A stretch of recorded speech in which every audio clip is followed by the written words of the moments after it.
अपनी माँ पार्वती, पत्नी सीमा और बेटा चिंटू के साथ एक गांव में रहा करता था।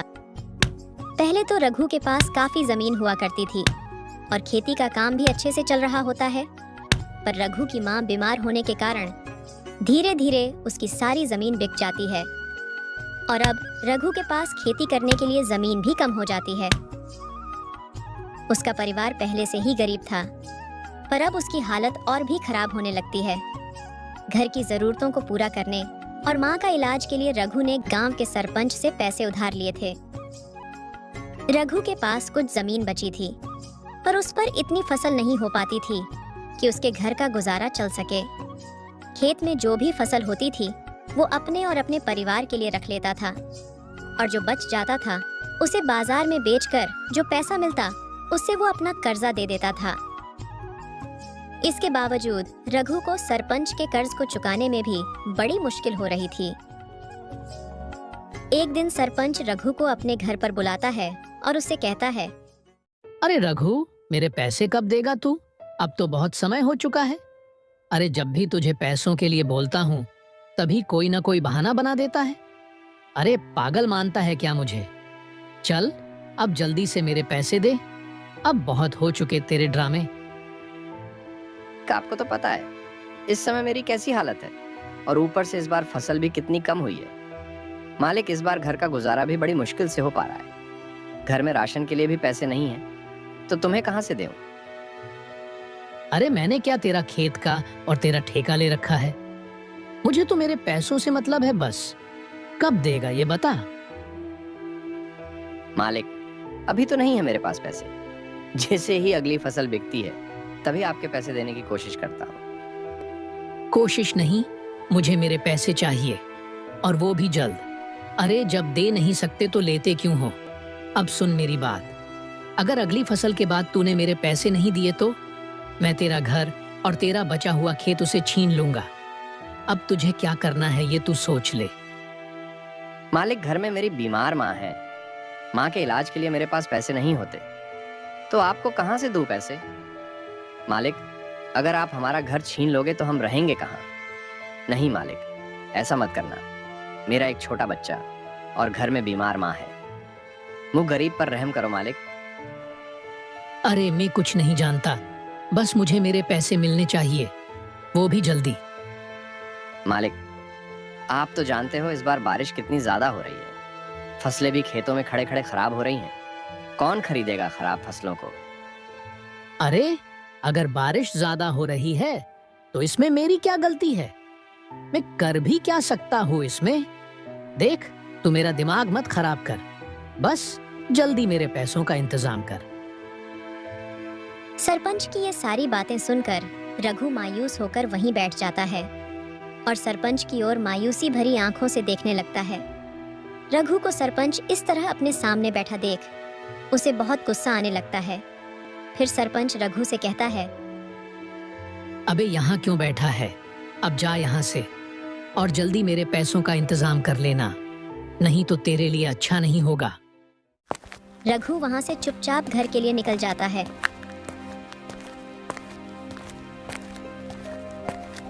चिंटू अपने पिता को आता हुआ देखकर वो चिल्लाते हुए अपनी माँ से कहता है, माँ देखो ना, पापा आ गए। रघु अपने बेटे चिंटू को देखकर वो अपनी मायूस चेहरे पर तुरंत मुस्कुराहट ले आता है। अरे चिंटू बेटा, तुम क्या कर रहे हो यहाँ?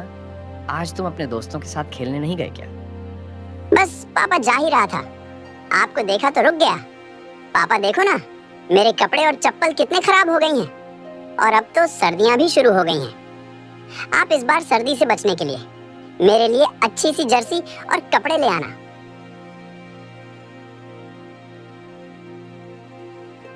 अपनी बेटे की ये बात सुनकर रघु मायूसी भरी आंखों से उसकी तरफ देखकर कहता है, हाँ बेटा, पापा इस बार तुम्हारे लिए सर्दी से बचने के लिए अच्छी सी जर्सी और अच्छे से कपड़े लेकर आएंगे।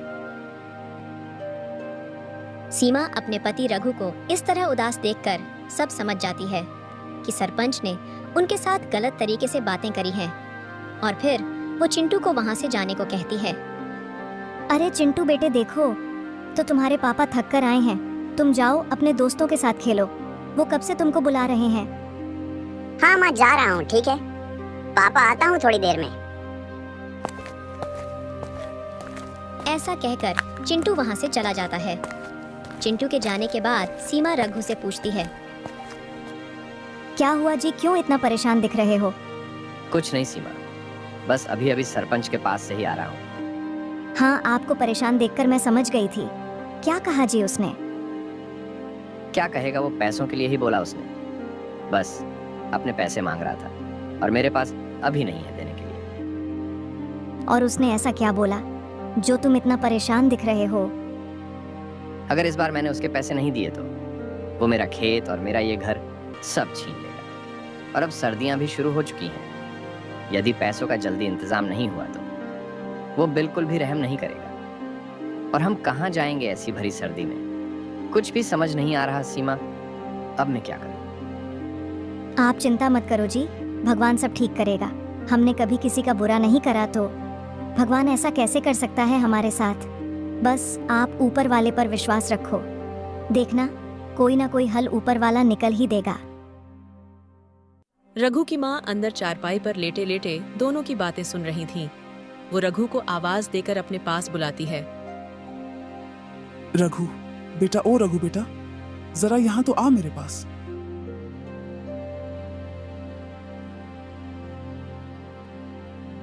फिर रघु अपनी माँ के पास जाकर बैठ जाता है।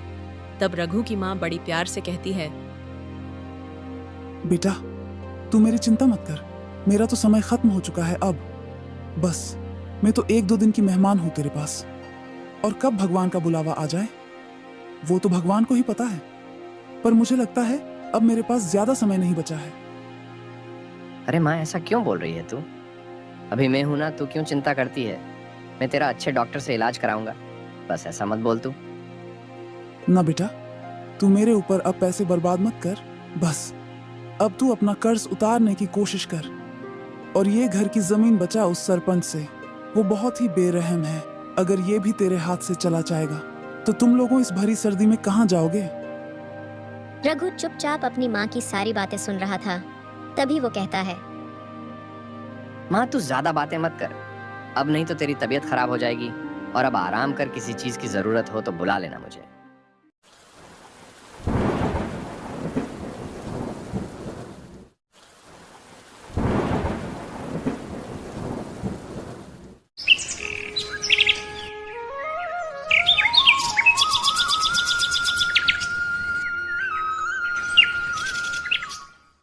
फिर कुछ समय बाद बरसात इस बार बहुत ज्यादा ही हो रही थी। इस कारण रघु की आधी फसल खराब हो चुकी थी, जिसे देखकर रघु की चिंताएं कुछ ज्यादा ही बढ़ने लगी थीं, क्योंकि सरपंच को दिया वादा भी निकट ही आ चुका था। इसके लिए रघु ने कुछ गांव के लोगों से मदद भी मांगने की कोशिश की थी, लेकिन जिससे भी रघु ने मदद मांगी थी, कोई भी उसकी मदद करने को तैयार नहीं होता था। अब सर्दियां भी बढ़ने लगी थीं। रघु और उसके परिवार के पास सर्दी से बचने के लिए कोई रजाई या कंबल भी नहीं था। पर रघु कर भी क्या सकता था? गरीबी के कारण बेचारा मन मार कर रह जाता था। ऐसे ही एक दिन वो अपनी पत्नी से कहता है, सीमा, अब माँ की हालत तो और भी खराब होती जा रही है। कैसे बचाऊंगा मैं इस ठंड से? सीमा चुपचाप रघु की बातें सुन रही थी। उसको पता था कि अब कुछ नहीं हो सकता। वो अब अपना घर और जमीन नहीं बचा सकते। सीमा मायूसी भरी आंखों से रघु को देख रही थी। दूसरी तरफ रघु भी चुपचाप बैठा हुआ था। वो जानता था कि अब वो क्या करेगा जब उसके पास घर और खेत ही नहीं बचेंगे। ऐसे ही दिन गुजरते गए और फिर एक दिन रघु के घर सरपंच पहुंच जाता है। सरपंच को आया देखकर रघु सब समझ जाता है कि अब उसके और उसके परिवार के साथ क्या होने वाला है। रघु, ला अब मेरे पैसे ला। अब तो तेरी फसल भी बिक चुकी होगी। मालिक, मेरी इस बार की सारी फसल खराब हो चुकी है। मुझे थोड़ा और समय दे दो, मैं जल्दी आपके सारे पैसे लौटा दूंगा। अरे तू कब तक मुझे बेवकूफ बनाता रहेगा बे? चल अब जल्दी से ये घर खाली कर दे। ऐसा कहकर सरपंच अपने आदमियों को उसके घर का सारा सामान बाहर फेंकने को कहता है। चलो रे, जल्दी इसका सारा सामान बाहर फेंको और घर को खाली करो। और फिर सरपंच के आदमी रघु के घर का सारा सामान बाहर फेंक देते हैं और रघु का बेटा ये सब देखकर डर जाता है। रघु अपने बेटे को डरा देखकर सरपंच से कहता है, मालिक, थोड़ी रहम करो मुझ गरीब पर। अपने छोटे बच्चे और बीमार माँ को लेकर कहाँ जाऊंगा? मालिक, इतनी ठंड में मेरी माँ मर जाएगी। मालिक, तरस करो हम गरीब पर। सरपंच उसकी एक बात भी नहीं सुनता और उनका सारा सामान घर से बाहर फेंक देता है। और चिंटू अपनी दादी के पास बैठकर अपनी आंखों से ये सब देख रहा होता है।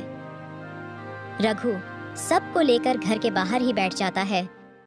जैसे जैसे रात होने लगती है वैसे वैसे ठंड भी बढ़ने लग जाती है। ठंड से बचने के लिए उनके पास कोई कंबल भी नहीं था। तभी रघु की माँ की तबीयत खराब हो जाती है। तभी रघु अपनी माँ को ठंड से बचाने के लिए आग जला लेता है, लेकिन जब तक देर हो चुकी थी उसकी माँ ज्यादा ठंड बर्दाश्त नहीं कर सकी और इस दुनिया से जा चुकी थी।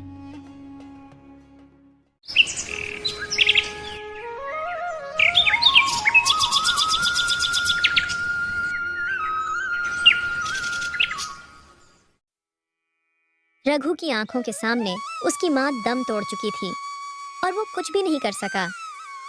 चिंटू भी ठंड की वजह से बीमार रहने लगा था। रघु अपनी माँ को खो चुका था और वो अब अपने बेटे चिंटू को नहीं खोना चाहता था। रघु के पास अब कोई खेत भी नहीं बचा था, क्योंकि सरपंच का कर्ज ना देने के कारण सरपंच ने उससे उसका घर और खेत छीन लिया था। अब रघु को घर का गुजारा करना बड़ा मुश्किल हो रहा था। इसी कारण रघु अब घर का गुजारा चलाने के लिए गांव के लोगों के खेतों में काम करने लगा था। रघु ने गांव के बाहर ही अपने और अपने परिवार के लिए एक छोटी सी झोपड़ी बना लेता है और अब ठंड से बचने के लिए रघु के पास एक छत भी होती है। उसके बाद चिंटू की तबीयत भी अब धीरे धीरे ठीक हो रही थी, लेकिन रघु को अपनी माँ खोने का बहुत अफसोस और दुख था। रघु खेतों में काम करके और उसी से अपने घर का गुजारा करने लगता है।